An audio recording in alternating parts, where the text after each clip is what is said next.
Bien, que s'est-il passé? C'est quoi? C'est une méprise par rapport à des procédures qui étaient engagées, c'est ça? Une méprise, c'est-à-dire. Ben, on nous disait qu'il y avait des procédures en appel qui étaient engagées sur un certain nombre de dossiers et que là, visiblement, vous revenez en arrière.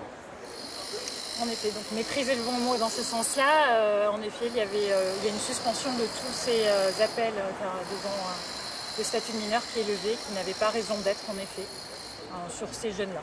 C'est dû à quoi alors? Qu'est-ce qui s'est passé pour que vous en veniez à vous déjuger quelque part, vous, par rapport à ces procédures? Non, je ne vais pas dire j'ai des jugés, je vais dire que j'ai des équipes de la protection de l'enfance qui sont dans une suractivité permanente et qui peuvent parfois avoir des erreurs de jugement, qui n'en fait pas rien, qu'ils ce sont des très bons professionnels, mais ils sont à la limite, je pense, de la suractivité. Nous avons embauché, mais malgré tout ça ne suffit pas parce que les jeunes qui arrivent sont de plus en plus nombreux et derrière, il faut aussi des services pour traiter tous ces dossiers.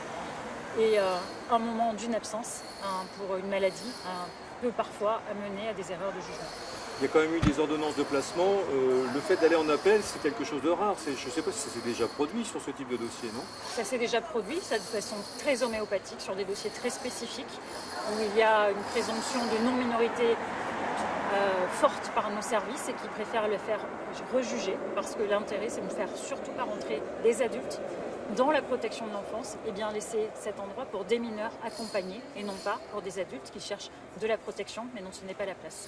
Est-ce que ce qui s'est produit là restera marginal et exceptionnel ou est-ce que parce qu'effectivement il y a un afflux de cette population et de plus en plus de dossiers à traiter, le risque c'est d'avoir de plus en plus de possibilités ou de recours en appel comme cela? Non, pas du tout, ça restera marginal, c'est toujours ce que ça a été depuis le début.